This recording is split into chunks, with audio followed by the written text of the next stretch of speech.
From Screen Junkies Studios in the heart of Los Angeles, this is Screen Junkies Movie Fights. Now your host, Andy Signore. Good morning, Screen Junkies, and welcome to another episode of Movie Fights. We're so happy to have you here, and I'm so excited because we have a wonderful lineup of guests. We're 1 week away from our 1 year anniversary, but this is going to be just as exciting, I can tell. Today we have what should the lineup of the new Avengers be after Infinity War, best Robert Zemeckis movie in honor of that's the documentary, in honor of The Walk, and what is the Citizen Kane of comic book movies. What TV show would have worked better as a movie? Lots of fun topics today, so stay tuned. As always, if you don't like something we're talking about in the moment, don't leave, skip, and go ahead to the pick your fight icon on the bottom hand right on YouTube. If you're listening to iTunes, our apologies. There's nothing you can do. You got to listen to my voice. We're ready to go. I'm excited because, as always, if you know, we are on iTunes as well, so please check us out there. Give us good ratings and help us get on those charts.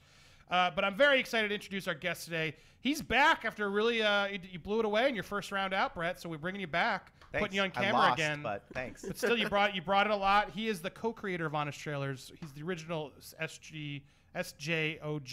It's Brett Weiner. Hey everybody! Hi.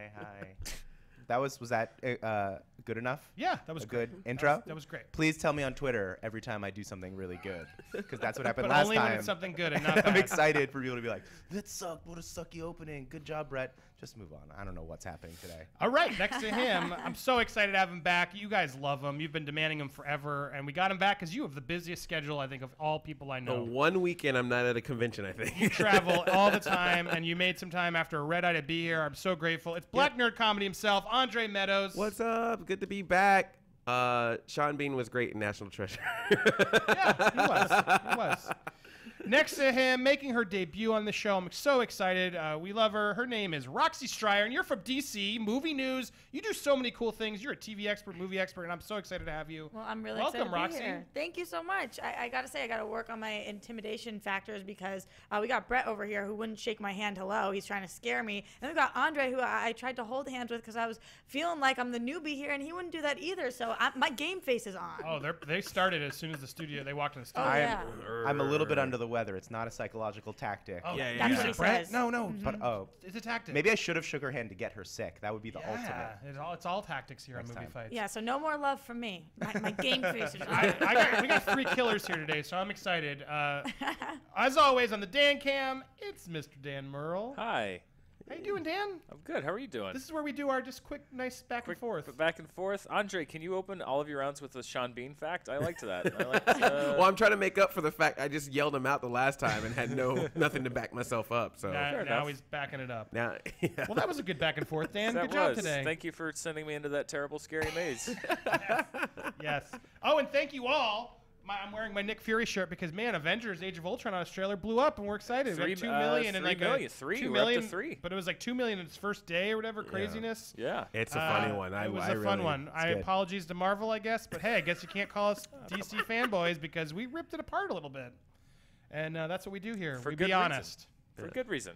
Poor Joss Whedon. I don't blame him. I want to give him No, a hug. I do. I really do want to just. I'm sorry, man. Big bear. I think he'll Sorry. be fine. I know, but I think he'll be that okay. had to be Survive. rough. That had to be rough. It actually did, because the first one's so good and he did such a good job, and it's all on him, and he's like, I'll do it again, and then Yeah. it felt like there was other stuff going on. That Yeah, really, it's that making Yeah. making movies is hard. And I Not feel like easy. That's why we're here to knock them down. exactly. Never a moment in my life have I said poor Josh Whedon. That's just not something that comes out. Yeah. All right, guys, you know how this game works. We're keeping score. I'm keeping score based on your facts, your passion, your creativity. It's not about what I think is best, even though some people still tell me it is.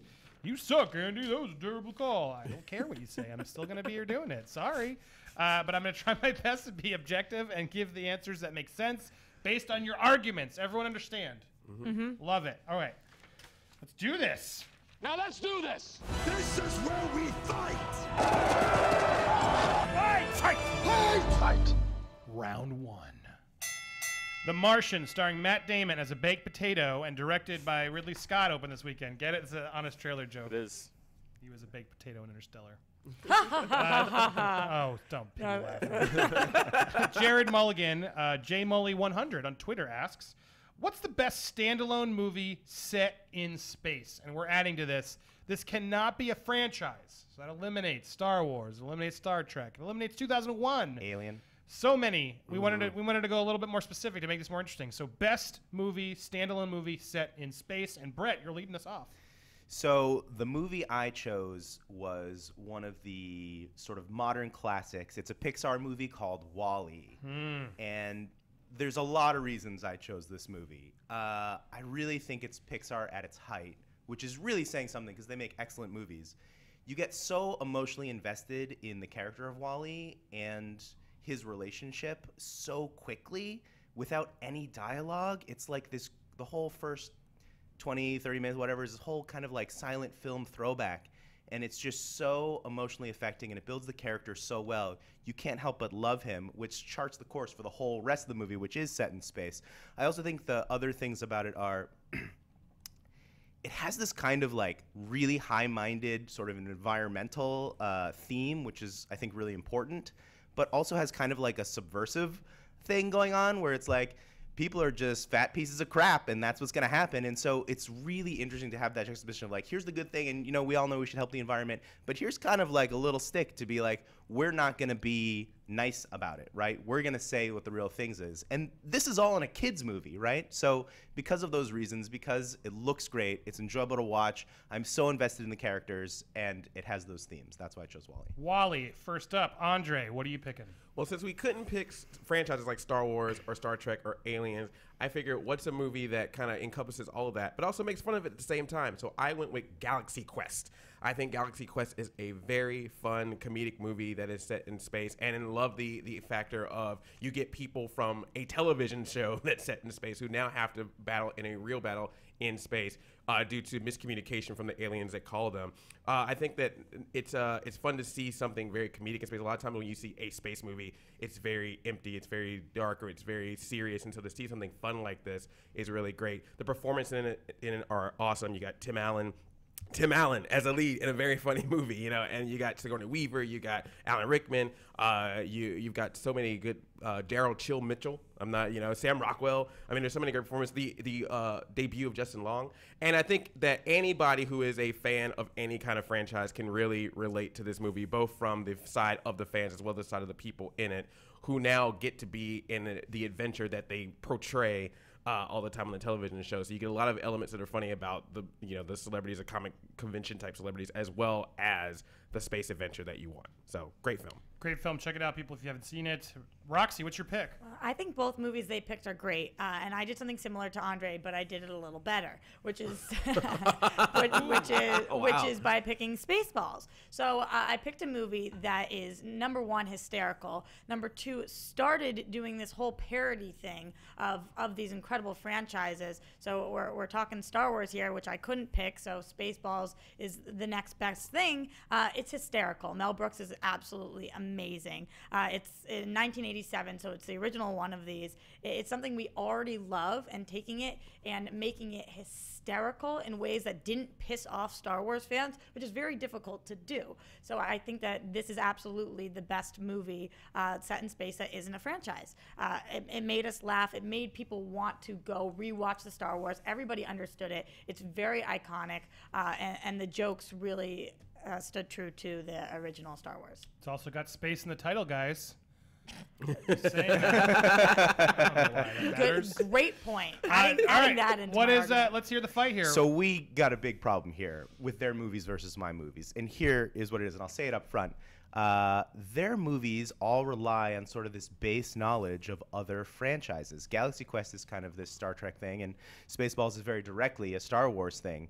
And, you know, you said it yourself. You said if you're a fan of the franchises, it's a narrowing of what's going on in your movies versus WALL-E, which is a completely original thing that's absolutely brilliant. And I think for that reason alone, that's a big reason why WALL-E is a better movie that stands above. It doesn't have to relate back to, like, it's not a second run of like, well, I couldn't pick Star Wars, so it's this. It's like you can put WALL-E up there with those other franchises and it holds up because it's that good of a movie. Something being a standalone isn't what makes it the best. There's a lot of sequels that are better than the originals. This isn't even a sequel, and I do think it stands by itself. I think that it's a very, very funny movie just in general, Spaceballs, even if you haven't seen it. Yes, it enhances it by seeing the other movies, but it's ridiculously funny. And I think the problem with WALL-E is that people are always saying it's great for a kid's movie, which is true. It is great for a kids movie. It's something that I would want to watch, even though I'm not a child. So I think that's a really great movie to pick, but it isn't even the best of the Pixar movies. Yeah, I was gonna say this. It's not the best Pixar movie, and also I feel like the space part of WALL-E is sort of second nature. I mean, it's really a lesson. That's really the movie is just made to be a lesson of like don't eat cake. And whereas I feel like with my movie with Galaxy Quest, yes, I did say it's based if you understand franchises, but the thing about it is it's about fandom, and so that fandom can come across any way. You can do that, be a fan, a hardcore fan like that with a television show, with a movie, with sports, with anything. So I think anybody who knows the life of oh, hey, I'm a celebrity, I'm known for this one thing, and now that's all I'm stuck with, to the point where you now get to live a fantasy beyond that is important.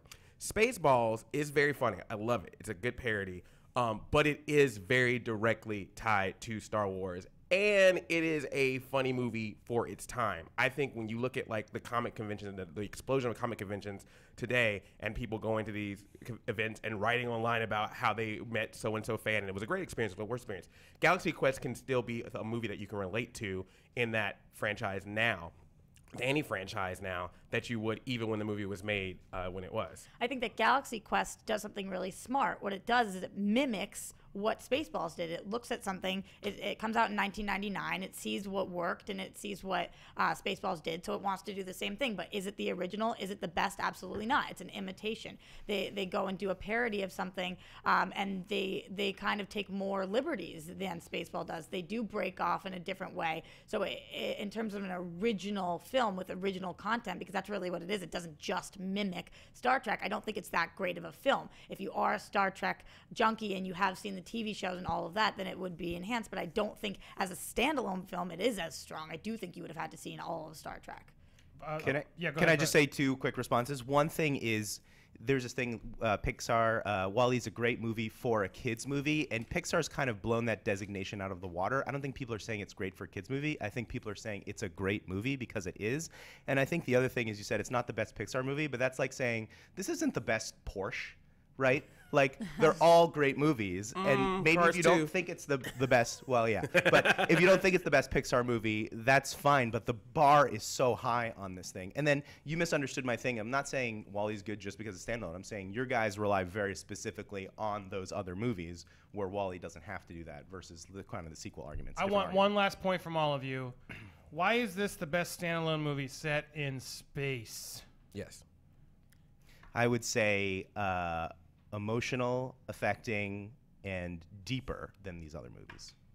I would say that you get the concept of people being on a television show that's fake to being in a real life space adventure, so you're enjoying the elements of space. You could do WALL-E without space, and you can't do Spaceballs without Star Wars. Roxy, final thought. I don't think that, and either of the other movies wouldn't have been able to be done somewhere else. Spaceballs had to be done in space. The whole thing had to be done in space. Like you said, it's even in the frickin' title. So as far as hysterical, it absolutely is one of the best movies, but it also is set in space because it has to be. Dan, anything you'd like to add? I'm calling it. Well, just a little cleanup for WALL-E. It was an Oscar-nominated movie, and it won for Best Animated Film, nominated for Best Original Screenplay. Huh. Good for them. Yeah. All right. The winner of this round is Andre with Galaxy Quest. It was very close, but I think you said a point, which is space isn't even really the best part of that movie, and I don't think you need the space for WALL-E to work, and I think they're right. Based on the arguments, it's so reliant on Star Wars that I agree it's funny on its own. Oh, it's a Let's very funny fast forward. movie. There's a bunch of stuff happening beyond just Star Wars, but characters, everything are based on Star Wars. Yogurt, Dark Helmet. Whereas I think movie. You said it yourself, it's seeing these a situation that we sort of know and putting them in a real life space situation was what sold me on best standalone movie set in space. Based on these options, good job. Andre's on the board with 1 point. Let's go to round 2. All right. The Walk, directed by Robert Zemeckis and starring Joseph Gordon-Levitt, opened this week, and I can tell you, we saw it. It got me very dizzy. The last act is incredible. Like, if you see it in 3D, you have to see it in 3D IMAX, otherwise don't even bother. Mm-hmm. Yeah. But it puts you up there, and I literally had like shaky legs. I'm like, what he does with the camera while he's doing that, and the fact that actually happened I don't know if you want to chime in, Dan, but that was amazing. My palms were, and I don't have like I don't have vertigo or anything, and my palms were sweating for the last 4 and I knew the story. Yeah, you know he doesn't fall. You know he doesn't. I mean, yeah. Spoiler alert. He does not. It's not about a man plummeting to his death. So the dizziness is a selling point? Like, you feeling sick is why would you go? It's pretty amazing. I agree really with well Andy. See it in IMAX 3D or don't see it at all. Right. But I think credit to Zemeckis, who is amazing with camera work and especially like special effects, cinematography, and just amazing things. So Zemeckis is the reason why I think that movie works. And he's done so many great movies over the years. So Holy Fruit Salad 66 at Andrew Baird on Twitter asked us. Is that Robin? What is the Holy fruit salad, Batman! what is the best movie directed by Robert Zemeckis? There's so many to choose from, and this time we're starting with you, Andre. I know you got a favorite. Oh, I was like, I demand this be my answer. Not only is this one of the best Zemeckis movie, but actually one of my favorite movies of all time, and that is Who Framed Roger Rabbit. It is just an amazing, amazing film for so many reasons. It's a great noir story. It's a great comedy. It's a great love for animation. It uses live action with traditional 2D animation, not CGI. You get all the classic characters, including Warner Brothers characters and Disney characters in the same movie together. You get an iconic scene with Mickey Mouse and Bugs Bunny together. It has adult humor, even though it's got these kids' cartoons in it.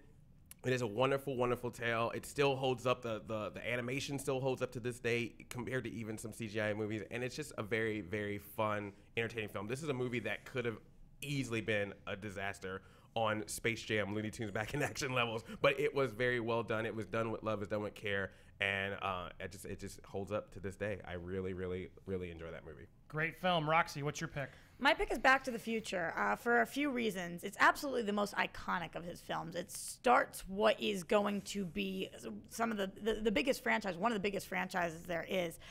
When you look at Christopher Lloyd, you think of him as Doc. That's the first thing that pops into your mind. Michael J. Fox did the most incredible job, too. It's the only film that it's the 30th year anniversary, and LA is doing a week-long festival for it, and that's not happening for his other films. It's constantly being talked about, has the biggest fan base. It's absolutely brilliant, and I think that because it is culturally iconic, it is the best. Brett, who are you picking? So let's talk about a movie that was won Best Picture that year, nominated for 13 Oscars. I'm talking about Forrest Gump, the classic Zemeckis movie. An incredible performance by Tom Hanks, who he won the Best Oscar actor for. Zemeckis also won Best Director for this. It has similar iconic lines that happen to this day, like Back to the Future, and like it's really. I'm just gonna call it for the record. All three of these movies are iconic. They're I don't want to hear that amazing. used again. Okay. Yeah, that's totally great. I just want to make sure we're all competing on that level. They are. You picked the three best. They're all iconic. Great. Keep going. The thing that I think is great about this movie is it's a really sincere movie, and it's got a little bit of flack in the intervening years, which I think it doesn't really deserve. And it's in a place now where, you know, if you look at it and you take that sort of nostalgic journey through the American culture, it's really great to see. And we forget how, you know, it gets reduced to these sort of lines, but how emotional and heartbreaking and funny this movie is. You know, when Forrest Gump meets his kid for the first time, he says, is he smart or is he, and he doesn't even say like me. And it's just one of those emotionally rending moments. And I just think it's an incredible movie from start to finish with fantastic performances and direction. Wow, this is going to be an interesting fight. Let's hear why the other ones suck. I agree. They're all very, very iconic movies. Yes. Forrest Gump is a great movie. I loved it. The only thing about Forrest Gump is if I were to give criticism, I think it is too long of a film. And I think it did become one of those things that got reduced to, if you ask somebody today about what they think of Forrest Gump, they're not going to tell you about any iconic scenes of it. They may not even tell you about like how they inserted Forrest Gump in parts of history. They're just going to say, run, Forrest, run, and make fun of Forrest and do the voice, that kind of stuff. They break it down to that. Where, say, Back to the Future, love it. It's a great, great film. But Back to the Future has this, what I like to call internet popularity, where it becomes like this cool thing to like it. Because I remember Back to the Future coming out, and I remember it being out for several years, but it only seems to be like recently that it became this thing of like, oh, let's be cool and talk about Back to the Future and just how awesome it is. And so I think like, where's my hoverboard? Where's my hoverboard? Where's my hoverboard? It's 2015. How come I can't have this? It's become this like meme sort of thing. Yeah. Not to say that, not to discredit the film, but I'm saying that when people when you see this fan base for Back to the Future, you see this fan base for Forrest Gump, it's getting whittled down to pop culture memorability. Whereas with Who Framed Roger Rabbit, you remember it as a good movie. You remember the like I said, the seeing all the different cartoon characters together. You remember it being a good story. You remember Bob Hoskins' performance. You remember that Charles Fleischer as Roger Rabbit, which could have easily been a Jar Jar Binks type character, is actually an enjoyable character. The new characters as well as the classic characters you know. You don't whittle it down to a bunch of just catchphrases. When you talk about it being a good movie, it absolutely is, but you keep using the word good and favorite, and that doesn't mean great and best. Is it entertaining? Absolutely. Great and best then. That's just my words. Is it entertaining? Absolutely. Is it super fun? Yes. Could I watch it on repeat? Yes, I could. But do I think that it is the best because of the storyline, because of the performances? No, I think that's Back to the Future. When we talk about Forrest Gump, it has been nominated for so many things because it's the kind of movie that does get nominated. Now, does that make something the best? I don't think so. I think that it is a moving piece, and people talk about how the Academy all of the time picks things that are exactly up that alley. Back to the Future isn't something that would be as likely to be nominated, but it's something where we develop relationships that are really, really strong. We care about these characters. We do it so much that we actually make a second and a third one because people are so obsessed with them, which is why I don't understand the point that it's just a new thing to like it. People have loved this movie from day one. People have always loved this movie. There's bandwagoning going on. There's a lot of bandwagoning. There's bandwagoning because people are still talking about it. And if people are still talking about it, you've got a 10-year-old kid who's going to watch this movie. That's not bandwagoning. That's new fans coming to a franchise that's 30 years old. That's a pretty good movie then. I want to respond to what you said about Forrest Gump because Back to the Future is great and it's really fun and I enjoy watching it. But I think the reason why Forrest Gump got all the attention is it gets to something deeper and it gets to something more emotional than Back to the Future does. In terms of Roger Rabbit, man, that is a terrifying movie for a child to watch. What? Because I watched it as a child. When they dipped the shoe into that acid, I was like, what is happening? This is like blowing my mind as a kid that you're destroying and killing these cartoons. Yes. It is kind of a horrifying movie for children. As opposed to Lieutenant Dan losing his arms But this and isn't a legs. movie for kids. Like, your movie has Bugs Bunny and Mickey Mouse in it. That's Right. a movie for kids. And that's what makes it so special. If you were to try to do Who Framed Roger Rabbit now, you would have so many standards and practices coming in. You would have so many fights between Disney and Warner Brothers of who can show who.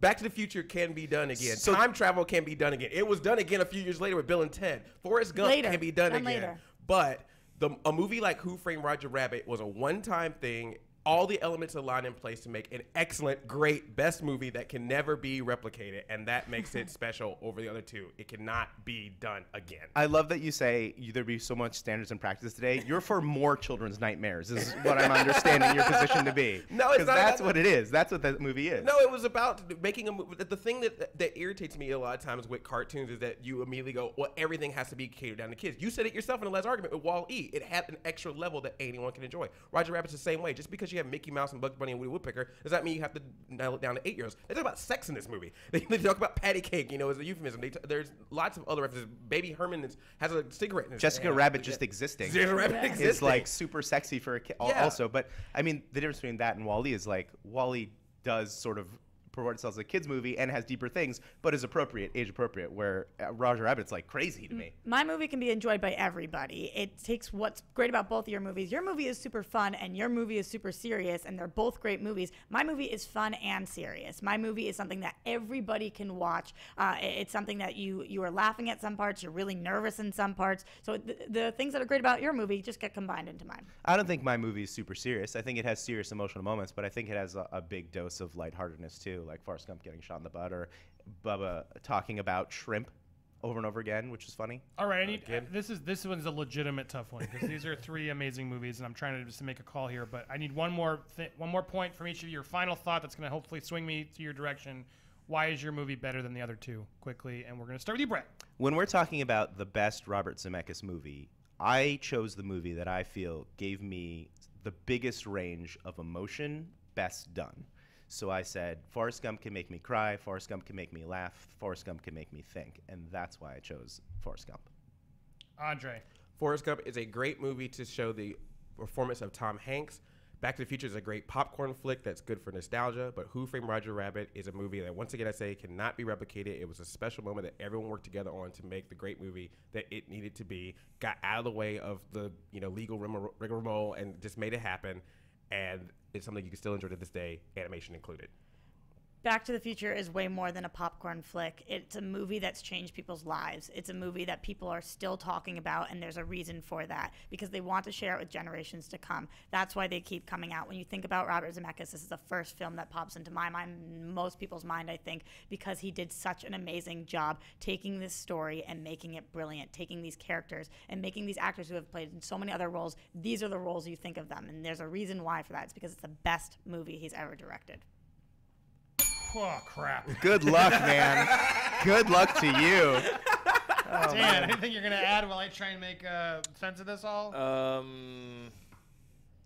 I mean, Robert Zemeckis, there were so many great movies like Contact and Castaway and Romancing the Stone and Back to the Future sequels and Death Becomes Her and Flight and his weird motion capture animation stuff from Yeah, we don't talk about that. Yeah. I think it's crazy, like, the same person directed these 3 movies. Like, Yeah, that's amazing. insane. Yeah. These movies are awesome. He's not one of those that gets spoken of a lot in the same sentence as like a Spielberg. Well, or he gets a bad rap nowadays because of the motion capture stuff. Yeah. right? Polar Express. Yeah, but Yeah. I think people. But he's a true master. He really is. All right, wow. Here's where I'm going to talk out loud so you know where I'm trying to get my rationalization. There was an interesting thing that was happening with this bandwagoning, you so called it, which I think is a fair thing that you're saying. And I get the problem because it's like people are jumping on because it's the hip new thing and that the DeLorean Funko is cool to own and everyone wants to lace up shoes. But as you said, there's a reason why that's happening. And is that bandwagoning or is that sharing with generations? And I don't know if those two are doing it as well as that one is. And as interesting as that fight was, I think you rattled off all the amazing things that Back to the Future is. It was very close, but I got to give the edge to Roxy. That was really, really tough. That's very tough. They're Those all are great. 3 of my favorite movies of all time. So good. It was very close, but so I'm sure I'll get yelled at on that one. But I had to make a call. All right, round 3. In a press conference for Age of Ultron for the Blu-ray, Kevin Feige revealed that the Avengers will be a quite different team-up after the Infinity War. So here's a fun question. What is your dream lineup for the new Avengers? Once we get through Phase 3 and things are happening and Marvel needs to keep cashing those checks, who would we want to see in that lineup? It could be ones we have, it could be new ones we haven't seen yet. Dream Avengers team-up, and we are starting with you, Roxy. Here's what I want from my Avengers team. I want people that come with all different skill sets. I want diversity. I want people of different ages. I want people of different sexes, different races, different skill sets, so that we can have the most well-rounded team there is, which is why I am going with Spider-Man, Ant-Man, Black Panther, Iron Man, Captain America, and Wasp. So give me that one more time. So we're going with Spider-Man. Yes, Ant-Man. Ant-Man, Black Panther, Okay. Iron Man, Ooh. Captain America, Okay. and Wasp. I love bringing Wasp and Ant-Man into the Avengers. We've seen them now. We're loving them. We love that movie, or at least I did. Spider-Man brings a whole different thing to this team because he is so much younger, and there will be kind of a who does he go with, who's teaching him. We can talk about how Iron Man could affect him. Captain America, because he is leading the ship and has done such a great job of it. And Black Panther is one of the most kick-butt, strongest characters there is out there. So I think this is a very well-rounded team that we're excited to watch, and that brings a lot of different movies together and great actors. I have questions, but we'll come back. Brett, what's your lineup? So I remember watching the end of Age of Ultron and being like, this is the Avengers?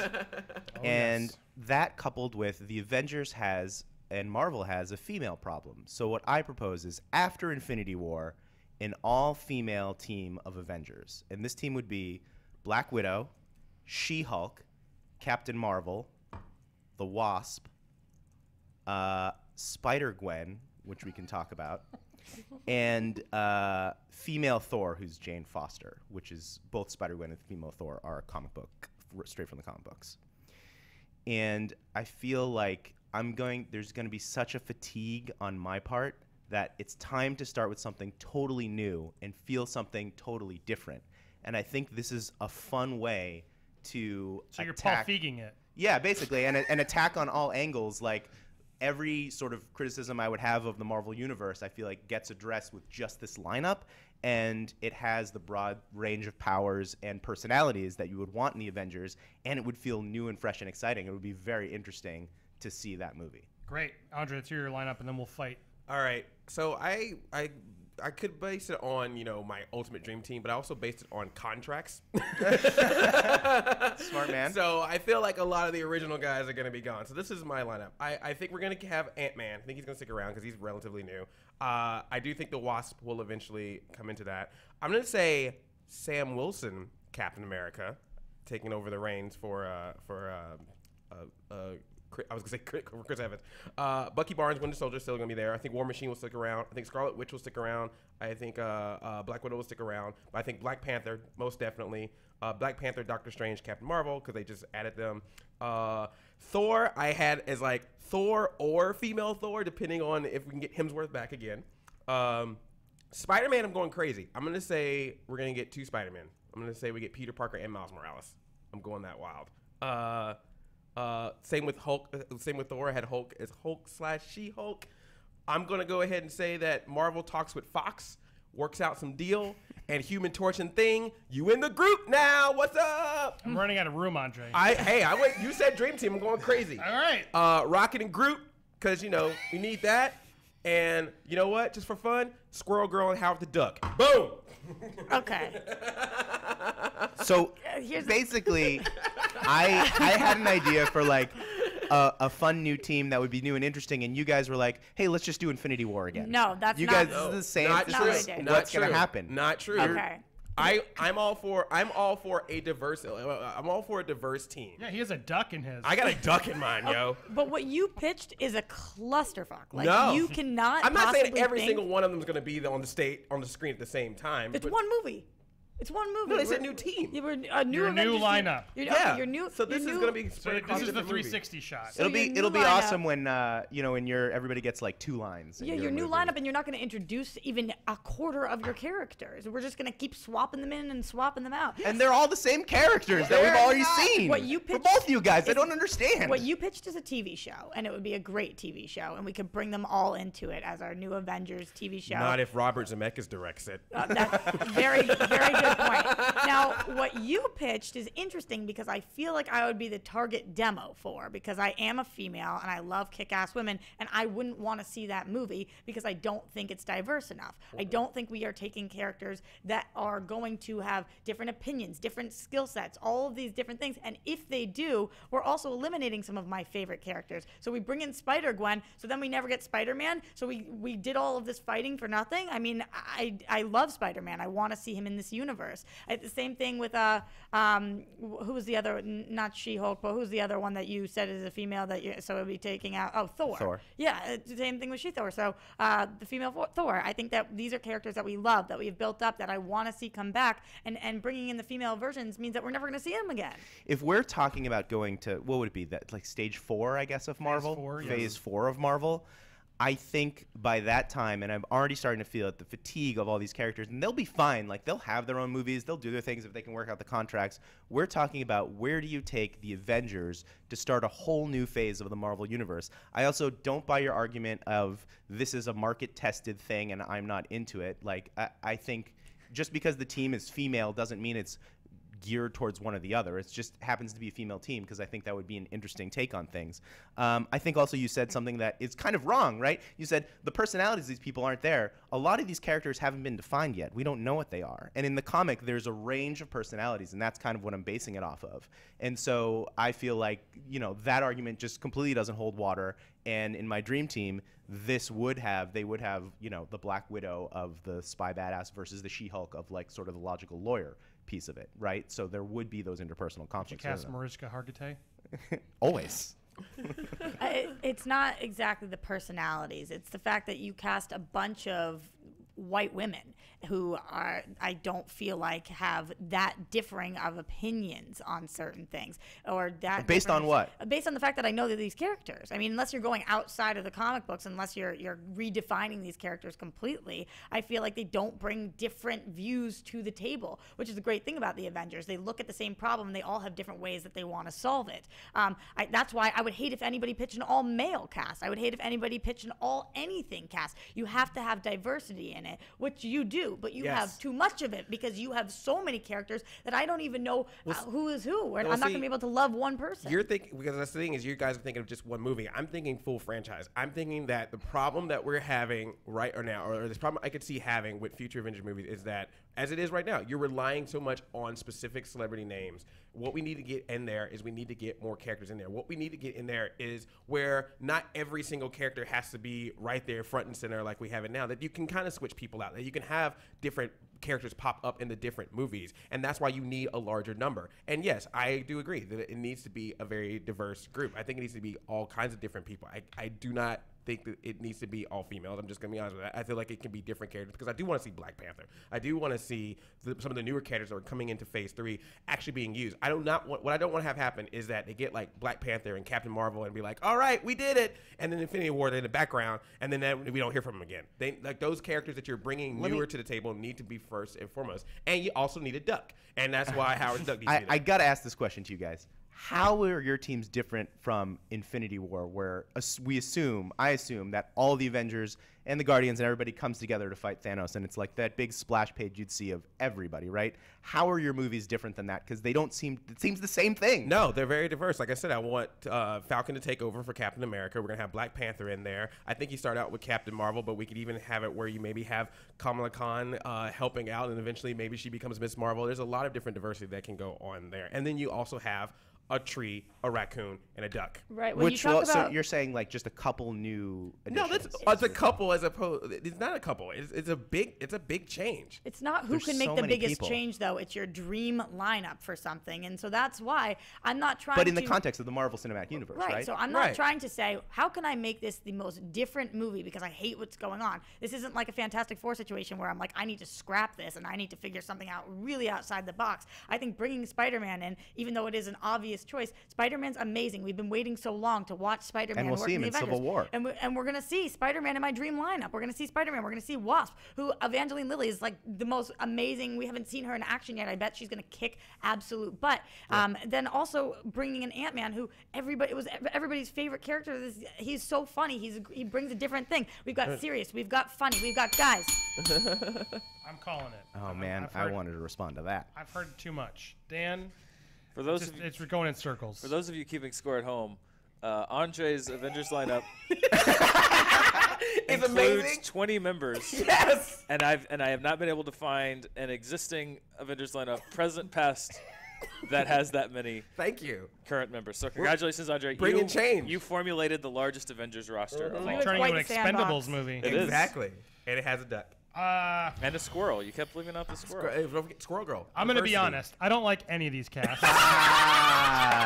What? But based on the arguments is what I got to make this call on. And I think yours is crazy. you needed to do a little bit of editing. I think they. I called told it you. out I on just that. got here this morning. Yeah, fair enough. But that's where we. If stuck I on had more yours. time, I would have. So it came down to you two, and I think you do have this problem of you all the ones in yours are still there, so there's not much new to yours. Is what the problem is. But then she did kind of get you on. You want some diversity, and you went too diverse. Like without a couple of them, if you had thrown Black Panther and Spider-Man in your group, I think you probably would have had a shot. So for that point alone, Roxy gets the point. By default. I'm not into that argument at all. I think it's a reaction to what Marvel's doing now, and it's totally. It was but an I interesting can't fight, whatever. but she had a good point with it, and I think that's what ultimately Should have sold went with me. Avengers Dark. You had to mix them. You should have mixed them. Yeah. Yeah, but mine is gonna sell so many Disney Infinity toys. I'm thinking about the money, baby. You guys are talking about the dream team. They're already all there. I want the cash. Round 4. My favorite poster creator, Brad Smoley on Twitter, asked us the following question, and this is in honor of our good friend of the show, Scott Mance, who recently said on Movie Fights that Watchmen was the Citizen Kane of comic book movies, which you loved, right, Dan? Yikes. Oh, you so cool. We love Scott. We want to wish him well. I love Scott, just not that comment. Yeah, so Scott, we're thinking of you. We're excited, and we wanted to bring this up in honor of Movie Mance. What is the Citizen Kane of comic book movies? Let's ask it officially. And I want to start with you, Brett. What's the Citizen Kane of comic book movies? So I said the original X-Men. And here's why. If we're trying to sort of complete this metaphor, Citizen Kane kind of is a classic that expanded and set the stage for modern cinema. And I feel like X-Men is the movie that expanded and set the stage for modern comic book movies. It was the first movie to really treat its characters very seriously, put them in the real world, and you can draw a direct line from X-Men to all the comic book movies that started. And I think it came out in the year 2000 or something. So everything after that came directly from X-Men as sort of this hugely influential piece. And I think if you look at like the Dark Knights, or if you look at the Avengers movies, all those things treat their characters and set them in a real place that the comic movies weren't doing before, much like Citizen Kane is the influential classic that influenced movies to come. Andre, what's your pick? Another movie did that 10 years before, and that is Teenage Mutant Ninja Turtles. Not only is that movie really good, and it also has elements of it that are serious as well as elements that are fun. This is a movie, and even to this day, you can do so weird with, you can do so crazy with, because it's Teenage Mutant Ninja Turtles. Yet, you are able to not only make a good movie that's based off the comic book, shows elements of the comic book as well as the cartoon in it, use Jim Henson's puppetry as opposed to CGI, make a movie that you would see is just marketing kids as having a serious and dark feel to it. You know, all from simple elements of hearing Raphael say damn to actual good fighting sequences. And this was done in 1990, where at the time, other than maybe Tim Burton's Batman, you really didn't have a lot of good superhero movies. They were usually done as really silly. So this could have easily fell into that camp. And it was an independent film, and it made the Turtles even more popular than they already were from the animated series. And it shows that even with the craziest of ideas as mutant talking turtles, you could still have a serious, good film that still holds up to this day. Roxy. So you can interpret this question in a couple different ways, but what is Citizen Kane about? What is at its core? Why do people study it and love it so much and use it as this entire thing of how to create films and how to make them great? This is why I chose The Dark Knight. It's about a man and his flaws, just the same as Citizen Kane. It's about one main guy, one person, and what goes on with him. What you guys did is you chose amazing comic book movies that did help change the path of comic books, but they're team-up movies. They're bigger movies with their characters all combined and bringing all these different parts in. And if you strip it all away, you don't have at the core what Citizen Kane does at its core, which Dark Knight also does. In the same way, Citizen Kane is one of the best movies of all time. Dark Knight is the best comic book movie of all time. It's absolutely, Christopher Nolan does something that I never could have even imagined being done with the comic book movies. I think everybody walked away from that, even walked away from the trailer thinking, holy crap, this is about to change the face of comic book movies. And again, just at its core, it matches what Citizen Kane does. Guys, what do you think of that? I think I don't think the metaphor of Citizen Kane holds up for either of you guys' movies, and I'll tell you why. I feel like Dark Knight isn't kind of the original sort of classic that you know, I feel like you can draw the line. I feel like in this metaphor, Dark Knight would be like a 70s Scorsese movie or a crime movie or something like that, like Taxi Driver or something, right? And then for Teenage Mutant Ninja Turtles, I mean, it's a cool movie. It's kind of this 90s curiosity movie, but it also doesn't have the sort of influence and reverence that Citizen Kane is. I think people look back to X-Men, and they were looking back to X-Men as they made the modern comic book movies, not Teenage Mutant Ninja Turtles. I just don't think it has there. And to the other side of the metaphor, which is what are these movies about, if you really go deep, Citizen Kane is about kind of the hubris of this one man, right? And X-Men to me is kind of the hubris of humanity. It kind of has that similar thing going on in there, and the rest of the movie is all proving these people wrong, you know? Yeah, I'm gonna disagree with that. I feel like, yeah, it's good to say about X-Men. I would probably say more about X-Men 2, but that being said, I feel like X-Men is one of those movies that you watch now and you are like, it's decent, it's good, but you still kind of be like, but if it was part of the universe, there could be much cooler things with it. People aren't just looking at that movie as it is right now.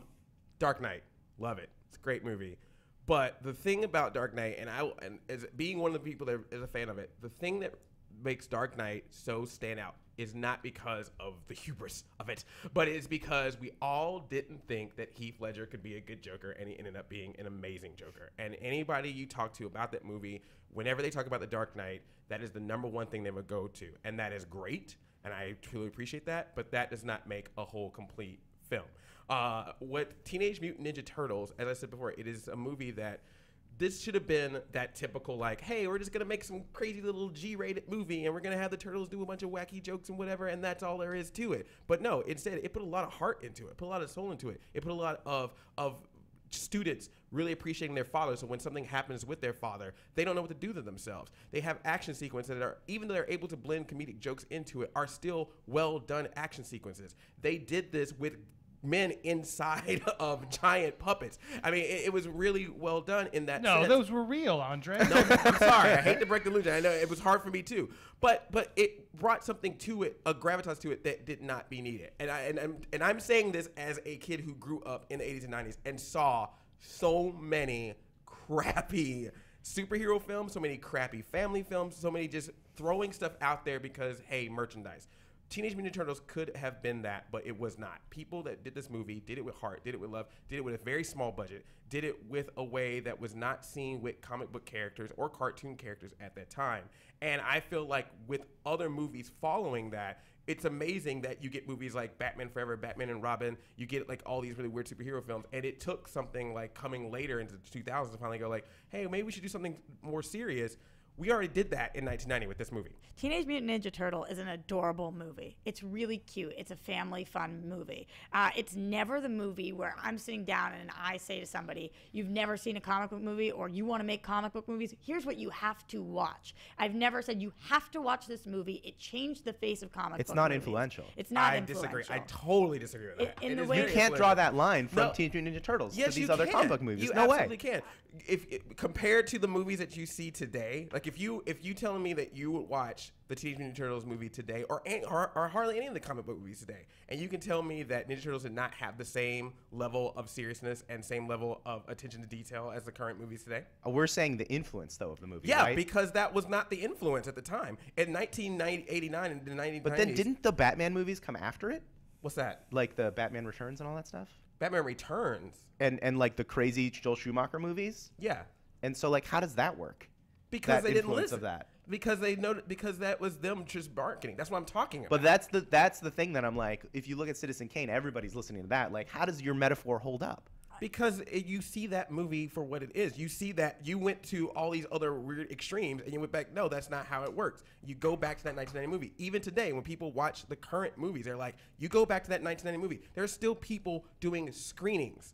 Today, to this day, there are screenings of Teenage Mutant Ninja Turtles with full fan attendance, with full people understanding that at the time that movie was great for what it was, because that was not the way that movie should have been at that time. At the you do not time- get that with X-Men. You do not get that with Dark Knight. At You the just time, don't. it was great for what it was. Is so different than the Citizen Kane of something. Citizen Kane is still great to this day. And I'm not saying Teenage Mutant Ninja Turtles isn't a fun movie and I wouldn't want to watch it, but I don't think it had the influence. I don't think it had the critical acclaim. And I think that if you were to make every other comic book movie or any other creator watch one movie, which is what the Citizen Kane is. It's the one movie that you go to be this person, that you wouldn't go watch that movie. My problem with X-Men, because I think you have a strong argument about it, it's do. financially and critically, it does very well. But if I was going to go that route, I would have gone with Tim Burton's Batman, because I think that it did what you did, but it did what X-Men did, but before X-Men did it. And so if we're talking about the original movie to make other comic book movies know that it was going to be more mainstream, that more people could watch it, but that's not the kind of argument I'm going with. I'm going with the movie that's the best movie that any filmmaker who's going to make a comic book movie has to see, changes everything, has all of the darkness to it, the grittiness. That's why it's different. It's not just Heath Ledger's movie. It's a movie that is amazing, that Heath Ledger also rocks in, but it isn't just about Heath Ledger. Final I gotta thought. respond. Final No, thought. darkness and grittiness was also in Teenage Mutant Ninja Turtles. I mean, the fact that they were able to take that movie, which was which I only had the comic book, but had the most ridiculous cartoon show in the world, and put that on the big screen and show that, look, even though we know kids enjoy this thing, we're going to make this a movie, a legit movie. And yes, Dark Knight and X-Men have this great budget. They have these big names, but that was a movie that was done with no budget, that was done with no studio wanting it, to the point where not only was it big, it made a merchandising franchise out of the series. It made every studio want to do the next one. It showed and defined that, look, you do not have to take these comic book properties as silly popcorn flicks. They can be done very well and with heart and can be successful, and that's what that movie did. Final thought, Brett? If you're taking a film class and you watch Citizen Kane, the part of the reason will be understand modern movies and where they come from. And your thing was, if you want to understand comic book movies, watch one movie. To understand where the modern comic book movie came from, X-Men's the movie to watch. It's not Dark Knight. If you want to make a cool crime thriller thing, watch Dark Knight. But don't do that if you're talking about comic book movies and what is what you'd watch in a class for comic book movies. It would be X-Men, because that's the first movie. They took it seriously. I didn't even know they could make movies like that having to do with comic book movies when I stepped into X-Men. Dan, any thoughts? Well, just to set up the timelines, yes, Batman Returns was after Ninja Turtles, obviously. X-Men came out in 2000. The next mainstream comic book movies, it's a weird world to think of. There was 2 years between X-Men and the next superhero movie, which is in 2002. You had Blade Spider-Man, 2 right? and Spider-Man in 2002. It's bizarre to think about now, but there were 2 years between superhero films back then. Kind of crazy. That is. Oh, man. This is difficult. You gave us some. We tried to bring it for you today to make You it brought harder it. for you. That's 2 in a row where these just battles were rough. We made him hit himself in the head. That should be our goal with every Movie Fights question. Just have Andy try to hit himself. That's Gotta for the go based on iTunes the people. arguments, right? I gotta go based on the arguments. I'm going through my notes. It did set a good tone. Fantastic movie. Weird choice. But you made some fantastic arguments, and it is a strong, gritty adult movie, so I'm not discrediting that at all. In fact, I think your sub fights were even better. It is the Joker's movie, and X2 is better. And yours is such a weird, silly thing that could have gone wrong that didn't, and for right or wrong reasons, did inspire a lot of things. I think you guys are being unfair to it. I'm giving it to Andre and Ninja Turtles. Can't believe that. Good job, man. That's a well-deserved That's win. impressive. But I think that was a That creative was fight, impressive. and I would never have thought about it, and I think you fought it valiantly, and I know you're a fan, but I think you stood away and gave a fair point. So Yeah. Andre's on the board. Brett, you're not. Roxy and Andre have 2 points. Man, So I'm you whiffing today. You got to get these The 2 and we'll worst. speed round. And I've been trying to get us. I'm always trying to get these God. shows quicker, and I just cannot freaking do it. It was just too hard. All right. In a recent interview, Nicolas Cage revealed round 5. In a recent interview, Nicolas Cage revealed that he has no regrets about his acting career, and that he has turned down some pretty big roles over the years, including The Matrix, Lord of the Rings. I would love to fantasize on those. But let's fantasize. What is an iconic role that you wish had been played by Nicolas Cage? In honor of this news story that I find fascinating, and Nicolas Cage is amazing. What is the movie? You know what? I wish they'd put Nicolas Cage in it, because he's made some weird choices. Great And question. What if he had made some good choices? Let's see what we think. Andre, you're up first. Oh, I didn't know we were supposed to be making good choices with Well, that. fun choices. Just what's an interesting I'm movie? going for it then. So I have an idea, a pitch that I want to get out there. After the success of the movies before it, I have pitched Honey, I Shrunk Nicolas Cage. Hear me out. So Wayne Selinsky, it's the further adventures of Wayne Selinsky. We find out that Nicolas Cage, who plays himself, is a huge science fan and is like literally a fanboy from Wayne Selinsky. He's been like following all of his inventions all this time. So he brings him out to Hollywood because he wants to talk to him about all the inventions that he worked with. He wants to see the shrink ray, and of course, through a bunch of wacky madcap mishaps, Nicolas Cage gets shrunk. And it becomes a whole thing of like trying to find Nicolas Cage, to see Nicolas Cage running through Hollywood small. And the only reason why I want this to happen is because Nicolas Cage is known for his reactions. And to see a tiny Nicolas Cage reacting to animals being large, to bees, big bees, he's got to ride a bee because, you know, references. And the iconic scene of the movie will be recreating a scene from Con Air, but with like toy airplanes. I I think that would be really awesome. I think it'd just be a fun comedy with Nicolas Cage in it, and that is what I'm pitching. Honey, I Shrunk Nicolas Cage. Dan, am I thinking? Did he do Tiny Elvis with Rob Schneider on Saturday Night Live? Have we seen Nicolas Cage go tiny before? I will check. Just curious. I think he did. I think he you're did. right. Anyway, let's find that out. I believe he did. Oh, nice. So we've seen him tiny, and it was pretty fun. I There you remember go. it. See? All right, I pulled one that deep. Yes, Tiny Elvis. He did play Tiny Elvis on SNL on September 26, 1992. Wow, Yes. deep pull. Well All done. every Saturday Night Live episode I've Really watched stuck paid with off. you. Yeah. It was that limitless pill I took earlier. Roxy, what's your pick? I think that this is a movie that should have been made, that could have been made, and last minute was canceled. And that is him playing Superman. And Superman Lives. It's directed by Tim Burton. There was just an amazing doc that just came out for John John Schnapp. Schnapp, The Death of Superman Lives, that showed Which is out on everything. DVD and Blu-ray. Guys, go support it. Yeah, it's incredible. It showed everything that Nicolas Cage could have done as Superman, how much he would have kicked butt. So this isn't just a Roxy in her wildest dreams thinks this would be a good idea. This is we have seen him in the costume. We have seen what this movie would be. There are still people who are fighting to get this movie made because it is so freaking brilliant that they want to see it. And there's a whole doc about the fact that it wasn't made.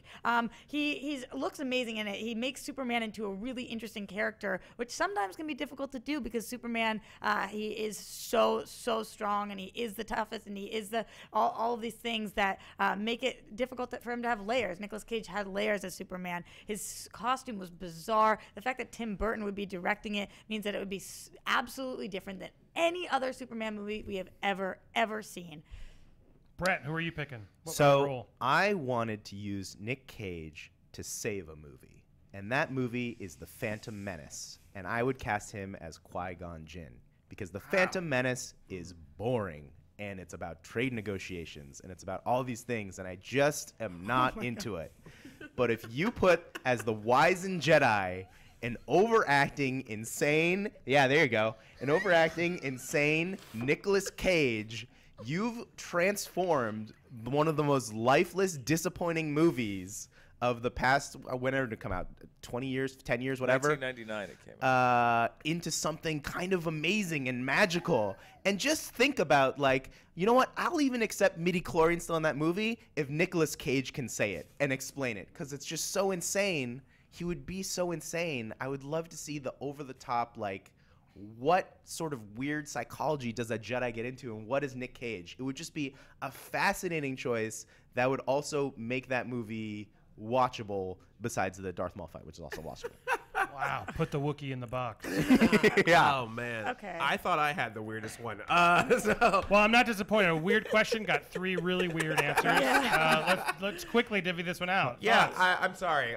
The movie already had Liam Neeson and Samuel L. Jackson and was boring. I don't think Nicolas Cage can bring anything more to it. Liam Nicolas Neeson Cage- versus Nic Cage in terms of how exciting they are. Like, Liam Neeson's fantastic, right? But he's very serious. Okay, well, Nic like I said, Cage you is had out of Samuel control. L. Jackson, and it still was boring. So that I don't think that Nicolas Cage, is as great as he is, would be able to help that film. Yeah, It's here's that the level. problem. You both have an issue with your things. You picked somebody who in the movie was actually good. We picked Liam Neeson, and Yeah. you're swapping him out. There's plenty of things that are wrong with the movie. Liam Neeson wasn't necessarily one of them. And you actually, as fun as the movie is, and I'm going to see that movie, didn't answer the question What's that? because you are replacing it's an iconic role, and Nicolas Cage can't play Nicolas Cage in an iconic role because that's never been a role. That's not an iconic role. He'd be going to play himself in a movie that's iconic, but not an iconic role. Nic Cage is iconic in his own right. Yeah. Let me say something about yours. So, your movie's based around the premise of it's fun to see Nic Cage freaking out. Yes. Which it is, but we've seen it so many times in so many movies. My thing I'm suggesting is put it in a movie where it's not, to make that movie actually do something, where yours is like, yeah, Bad Lieutenant exists, right? As for you, please, can we stop ruining Superman? Please, for once in our life, can we stop ruining Superman? He's been ruined so much, and it's not worked, and things saying like he's gonna be bizarre, he has a weird take on it, it's like, stop, we've done it.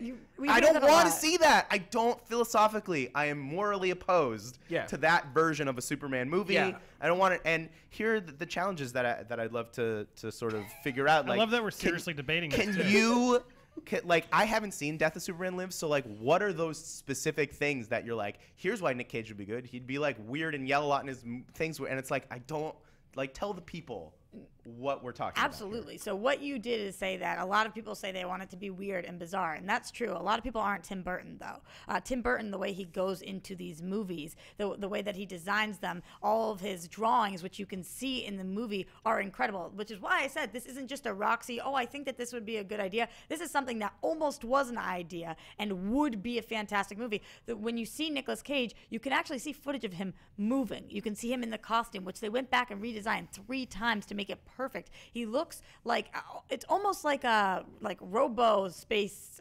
Man, but in a great way. The way they designed it is something that I never could have done and never could have imagined. But when you actually see it on paper and you actually saw the footage of it, it was pretty incredible. I'm calling it. Sorry. You know why I'm calling it? Because all 3 of you, both of you, are arguing for something ridiculous. Yeah. And there's nothing more ridiculous than seeing Nicolas Cage play Superman. No. Yes, so I'm Roxy so gets not the into point. it. Oh, gross. Can we please stop? Yours isn't even. You didn't follow the We've question gotta right. stop. And that got you right. Of like Liam Neeson was a good part. Why would I you didn't have get a chance ruined to the respond one? to that. Why would you get the Name wrong one part? thing that Liam Neeson did that it's taking away the it's so one bad. good part of that No, movie. Darth that Maul's makes- the one that good they part of that say. movie. Which you want to see Nicolas Cage play Darth Maul. You don't want to know what I think is No. the best Yeah. part of the movie. Can The I? trade negotiations? They were all too weird, but I just had to call this. Dan, Can sorry. I just chime in with a list of roles that Nic Cage has turned down? Please.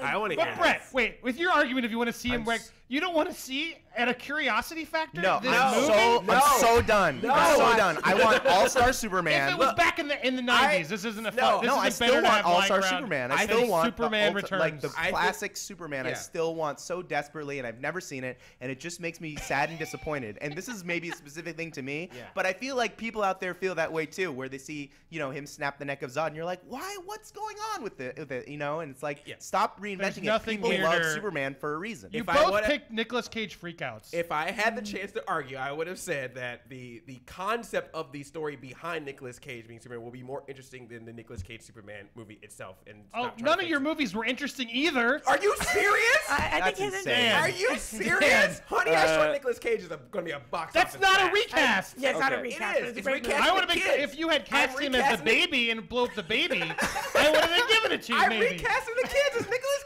Cage. For the record, I'm on Brett's side. Okay. List of roles that Nicolas Cage has turned down: Aragorn in Lord of the Rings, Wow. Neo in The Matrix, Wow. Shrek, Norman Osborn in the 2002 Spider-Man, and I'll give him a break on this one. He did turn down the Jeff Daniels role in Dumb and Dumber, Oh, that would have been but amazing. but he did amazing. Leaving Las Vegas instead, which Okay. he won an Oscar for. All right. He could have been the biggest movie star on the face of the planet right now. Just And now made the he right feels like he choices. does anything that pays him money. He Weird does moves do by anything Nick that pays Cage. him money. You know? Weird, Wow, I'm weird, gonna get weird, flack weird. on it, but I don't I care. like Nick Cage. I'm telling you. I'm telling you, into him. I think seeing that movie, bad or not, in its time period, you both are making weird. Listen, anyway, we could say Phantom Menace. Just if you said that yes. doesn't save it. You ruined the best part of the scene. No, the it's only not the good best scene part in of that the movie. Is Darth Maul. Darth Maul? Yeah, Nick Cage fighting Darth Maul. But it's not a bad part of the movie. You told me he was gonna be terrible. Who? You were saying he was going to be terrible, and listening to him be terrible would have made that movie more fun, is what your argument was, and that's why I think couldn't pick your argument, and you didn't pick anything. My movie would bring Rick I'm Moranis back stuck on the with- big screen. I'm okay and I winning think by that's default. all I Round want. 6. Your argument would have been great if you'd put him as Anakin. That's Round true. 6. I disagree, sir. Round That's 6. true. Many TV shows are having their season CGI premieres his this week. face. This is intense. It's getting there. Reese Moore, Reese Moo 2 on Twitter asks us, what TV show would have been better as a movie? So let's pick a TV show and let's instead turn it into a movie. So we're starting with you, Roxy. One of the signs of what would be better as a movie is if something does well in its first season and then following that it does really poorly, because it shouldn't have been more than one season because there wasn't enough story to keep going, which is why I'm picking Under the Dome. This is a movie that is based on a book that is a very concise book with a very concise topic, and they wanted to make money, so they kept going with different seasons. It would have been an amazing movie. It would have been something that people would have gone to see because they are fans of Stephen King and and whatnot, and they're just fans of this idea that everybody is under one dome, how you get out, what it means for these people, how they start attacking each other. It would be high pressure, high intensity, really cool to watch, all different kinds of characters you can put under this dome, and it wouldn't have been dragged out so long that they had to make up crap that was horrible. Great. Brett, what's your pick? I chose Lost because this is a show that I thought had an incredible beginning and then got stuck in a lot of wheel spinning, and then after the wheel spinning had one of the most disappointing endings. And the reason that the ending was disappointing is because they were kind of making it up as it went along. If you're making a movie out of something, you have to have a beginning, middle, end. You have to have it all figured out. And there could have been a version of Lost that, you know, keeps the narrative interesting, flashback, flash forward structure, kind of like a Tarantino-esque kind of construction with all the mystery. But by the end of the movie, because you have to condense it so much, you have a really satisfying conclusion, and it would save what happened to Lost, and that's why I chose Lost. Andre, what's your pick? I think the 80s had a bunch of wacky sitcoms, but some of the sitcoms actually had interesting premises, and if you actually put some heart into it and made a good movie out of it, it could be an interesting movie, or at least a good family film, which is why I chose Small Wonder.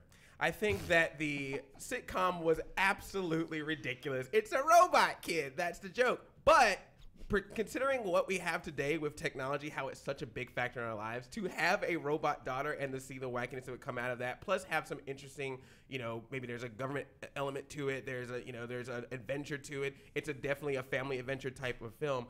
And of course you get this lead star, a young girl who has ultimate power because she is a robot. I think that there could be an actual fun, entertaining movie. It's not going to be serious, it's not going to be dark, but I think it could be an actually fun, entertaining family film and could be enjoyable and take all the trappings away of 80s sitcomness of, you know, wacky jokes and wait for audience to laugh, but actually have the premise of what if you made this robot child that just had the ability to do anything. And there's a franchise in that. I'm telling you, Disney would be all over that. Quickly, Guys, Small what do you Wonder, think? the movie. Okay. Yeah, you smile. I'm smiling because of a couple of things. This TV show is really wacky. The actual concept that a man who already has a family, he already has another kid and a wife, goes and creates himself a daughter is creepy. It's so creepy. I don't think It's that the would creepiest fly. show. It's the creepiest show that if I was watching a movie, I wouldn't be able to stop thinking, this is just creepy. He's like a really off. It is funny. It's a funny show, but it works as a show. It really works as a show, and it worked back then as a show. Today, I don't know if it would work as a show, and I certainly don't think it would work as a movie. For you, I think that Lost is one of the most popular shows of all time. I think that the best part about Lost is the slow burn. I'm not going to argue whether the ending was good or not, because I don't think that's the point. I think that the ending could have been changed as a TV show, but I think as a movie, the parts of Lost that we love would have been lost, for lack of better words. Ooh, I see what you did there. You see that? Nice. Yeah, you It's see- no small wonder you came up with that pun. I think that the fact that we didn't know what was going on, and we do have these flashbacks and flash forwards, and we have all these characters, and that we're not alone on this island. How could we possibly do that in one movie? There's just no way. Mine is something that you could do very concisely in one movie. It could have a beginning, middle, end. It follows a book. We know exactly what the story would be. We don't have to go off brand. It's a great novel for a reason. I have two questions about Under the Dome.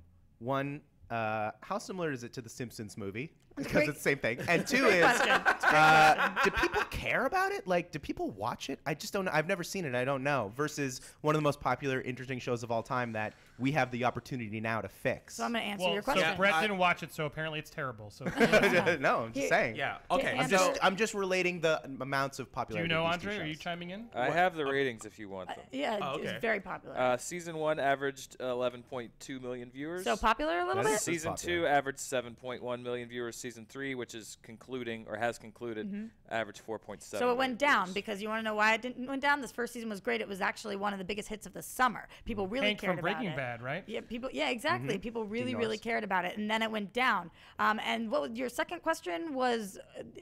Your first question. I was is just people mentioning here- the Simpsons movie. Oh, the That- Simpsons that movie, was a movie which that is I- hysterical, and people love the Simpsons movie. But this is completely different because that's an animation and a comedy, and this is very serious, and some really bad, dark stuff happens. I want to take you back real quick. A couple questions ago, we Take me asked about back. the Dream Team Avengers, and what was the argument I believe was said about my team? too many people in it. What does Under the Dome and Lost have? A large cast of people. A large cast of people that in order for you to get to know them individually and like them for the characters that they are, takes more than a couple of hours. Also, the elements about both films is you want to see the unraveling of their characters or the unraveling of the island. What is the secret? And sure, maybe throughout the course of it, stuff got made along or stuff got disappointing, but the fact is, that's why you tuned in, because you want to keep knowing what was going on. That's an element that works for a TV show. You want to continuously come back and see what is going on in this environment. If you go see that in 2 hours, you're gonna go, okay, that was interesting. But it's over. We've seen movies about an island in 2 hours. We've seen the Simpsons movie. We've seen these happen.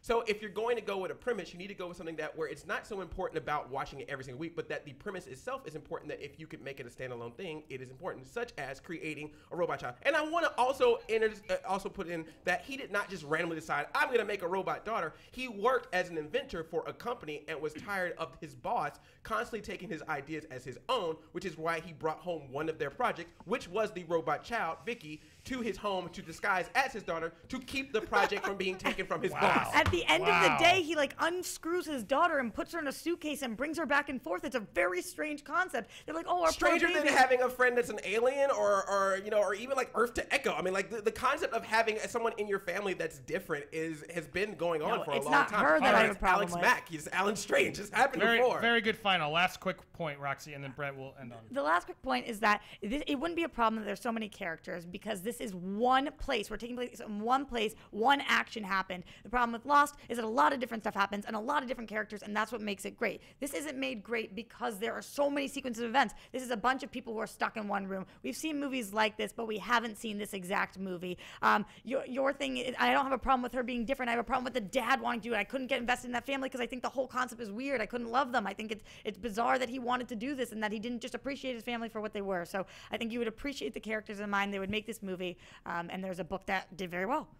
Brett, final thoughts. I want to say, just to defend Lost, I'll use my time to defend Lost. It's not all the characters in Lost were interesting and good. Remember that whole, like, those Brazilian people that stole the diamonds? Like, let's talk about Nikki and Paulo. Nikki and Paulo. Yeah. Let's talk about a world where they don't exist, and you condense all the great, because there's so many great characters, but it's like you cut the chaff, put all those great characters together, and then you have a solid movie that just kills it when you watch that thing. That's what I would say.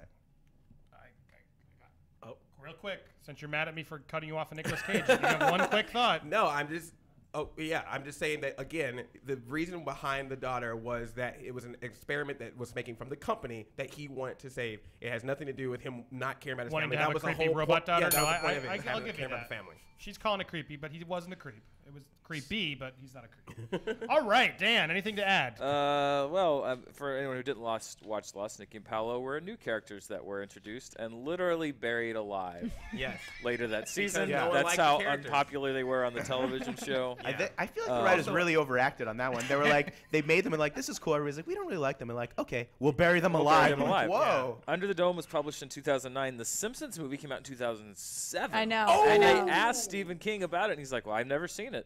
He was surprised at the similarities, but the Simpsons did it. I know. The Simpsons did actually. Even later in the career when everyone accuses them of The Simpsons did actually do it. I didn't claim that he did it first. I No. didn't claim he did it first. Oh, I'm not. It's not an attack on you, Roxy. It's just a clarification. It is true.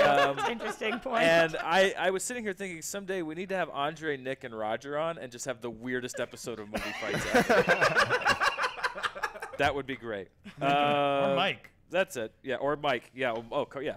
Absolutely. That's it. All right. Wow.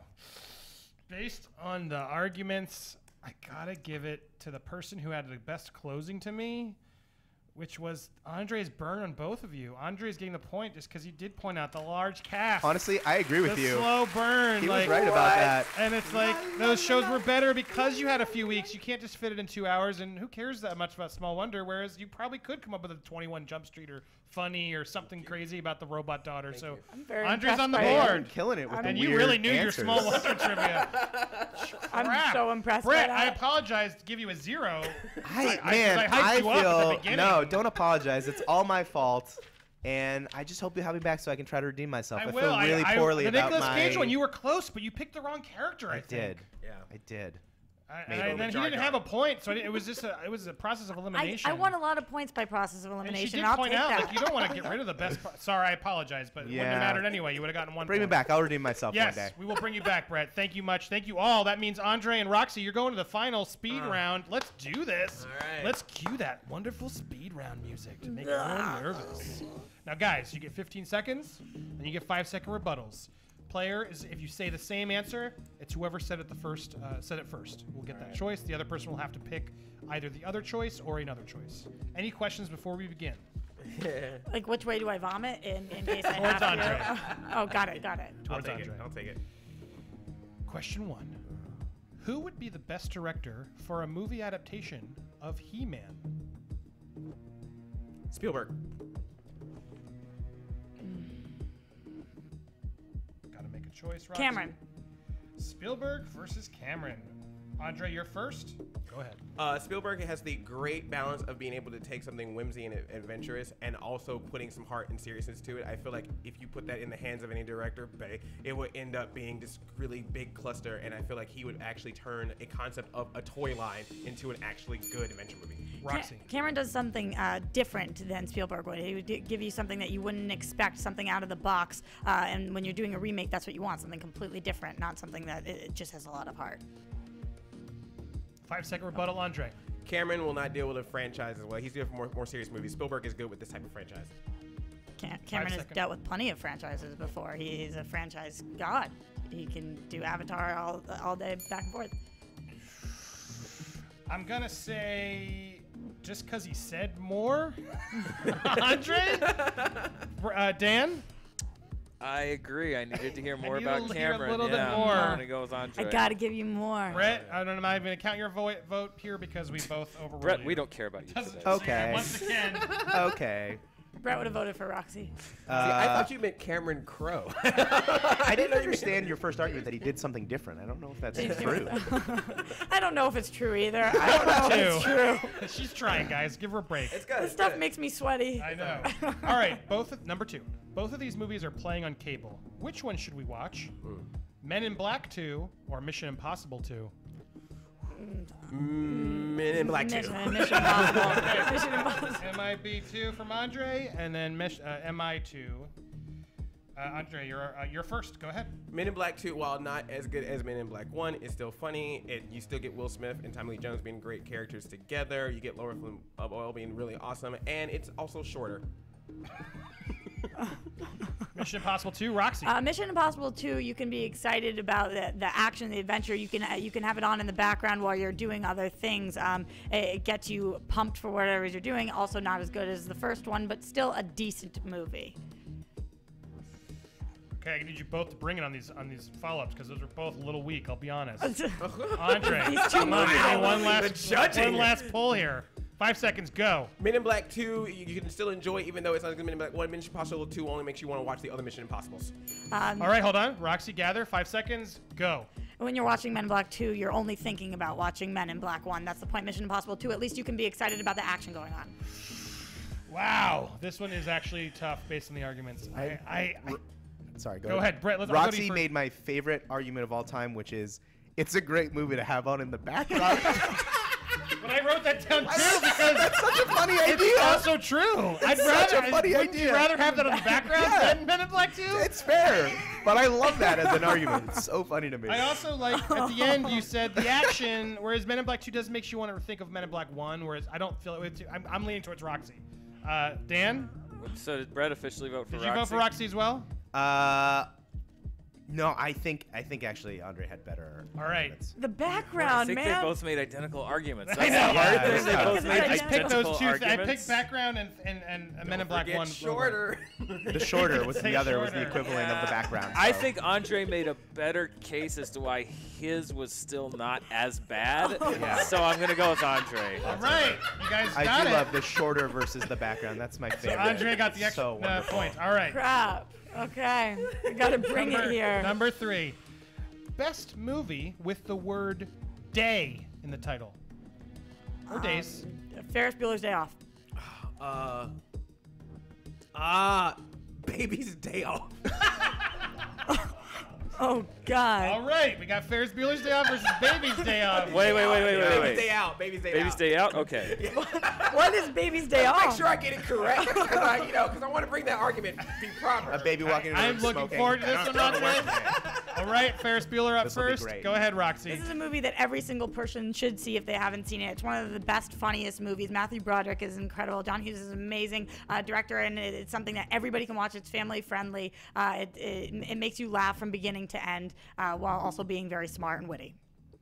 All right, Andre, you got 15 seconds for Baby's Day Out. Sure, if you want to win, you pick Ferris Bueller's Day Off. But Baby's Day Out brings basically a live-action version of one of the most iconic moments of Tom and Jerry cartoons, which is the baby running through a construction yard. And you get Joe, what's-his-face, being the bad guy. And that's a lot of fun. And it's got the magic of Home Alone. The fact that you have to go. 5 seconds. The fact that you have to say what's his face in your pitch means it's not the best. Is it enjoyable? Yes, but absolutely not the best. 5-second rebuttal, Andre. Can you name what's his face? Joe Paginella, Magnatella. For the win. It's a freaking baby, Well, hang man. on. There were two. You had Joe Mantegna and Joe Pantoliano. Thank you. Can I just say? Two Joes in person Can one. I just say? I was shocked to read this. Do you know who the writer of John Baby's Day Hughes. Out was? John Hughes. Wow. That's why I said I had the magic of Home Alone. Wow. No. That's what was part of my argument. Magic That's of Home Alone. very interesting. He wrote both of these choices, Okay. right? Yes, he did. That's insane. He wrote both of these movies. This is like the Zemeckis argument all It over is again. tough. Andy. Which John Hughes movie's better? I know. Brett, what do you think? I mean, it's Roxy. Dan, what do you think? It's Roxy. Sadly, I agree. It's definitely Roxy, but you valiant effort. Why sadly? Why do you sadly agree? Oh, I'm, for Hey, Andre's sake. I backed my argument up. Because whenever you want to vote for, you always want to vote for Baby's Day Out. I know. Whenever you We're can. always sad for the That's baby. true. That's true. All right, that means we still, Roger still by one. Yes. Yes. Okay, but you still have a shot here, The Roxy. panic sets in. Where would you rather spend a long weekend? Evil Biff's Hill Valley from Back to the Future 2, or Frank Miller's Sin City? Biff. Okay. Okay. You got Sin City? Yes, I do. All right. Which we is got- what I would have said anyway. Great. 15 seconds for Andre and Biff's Hill Valley. Go. While Biff's Hill Valley is the dark version of the Back to the Future timeline, it is still at least fun and enjoyable, and you get to see the craziness of the inventions, whereas you don't feel like you're going to die at every second or have to deal with the nastiness and grimness of Sin City. It's a dark future, but it's an enjoyable dark future. Because then you can say what's black and white and red and yellow all over. You can look. It's a very cool world. It's gotten this noir aspect to it, and there's all different crime. You could be a completely different person than you are. You're not just yourself in a different place. You're a whole different imagination and invention. Andre, 5 seconds. Sin City is a stylistic world, but Biff's world is a actual real world and kind of could be the future, Trump. Is that a pro or a con? I'm just Always saying pro. it's the future. Yeah, it's so pro. All right. I wouldn't want to spend time in that universe. I would want to watch it because it's so horrible, but I would want to spend time in my universe so that I could actually enjoy myself. I'm going to lean on Andre for the inventions and stuff and the real city, I think. Dan, your call? Yeah, Andre. Brett? I had the same thing. The idea of taking a timeline that sucks and is bad, but being like, there are fun things in it. It's like, Yeah. oh, That's a good okay, yeah, I gotcha. Good point. So, Good one. can she still win? No. She's out. That's She's it. lost. Roxy, very good at Trump, though. Great first effort, I think. That was Thank was you. amazing. Thank Kicked you. my But ass. Andre, you win! Oh my God! Woo! You did it! Let this go down in history as the only time a winner will have Small Wonder. Small Wonder That wins will the never game. happen again. Wow. Frickin' Small was Wonder will intense. haunt me in my sleep. She does. She's Why a do you small have a problem wonder. with her?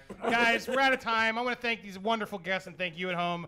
As always, please comment below and tell us what you want to see fought and who you want to see fight them. iTunes, we're on our RSS feed, and obviously we have a t-shirt store on districtlines.com/screenjunkies. And I want to thank each of my guests, Brett Weiner at Brett BAW. Hey, thanks for having Welcome me on. back. I'm gonna bring it next time. Really, I'm gonna choose better. I'm gonna figure it out. This was a tough one. You had two really good Hey. competitors. I just whiffed it on this one. In all fairness, I thought you did a really good You job. did Oh, fight thank you. some good arguments. It was you had Yeah, some tough tell me. competition. My only redemption is people can yell Where at did you you guys in the fail? comments. Yeah. Or tweet tell him me and where tell I failed. exactly where he failed. Yeah, don't say what I did right. Tell me where I Tell failed. us all where we Tweet failed me. right Tell me now. where I failed.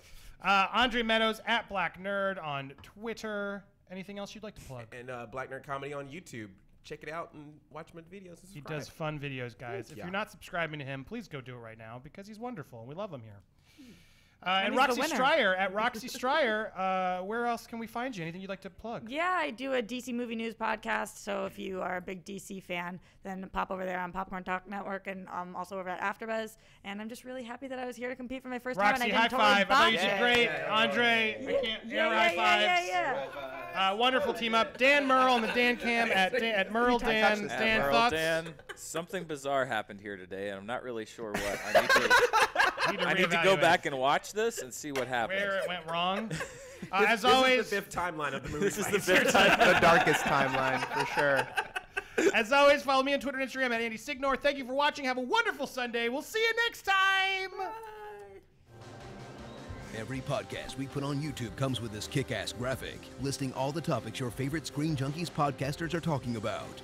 If you click the topics, you can skip around and choose your own podcast battle royale. Go ahead, try them all. If you haven't already, subscribe to Screen Junkies on YouTube to join us for future fights. Or if you prefer to listen on iTunes, click the logo to download an audio version.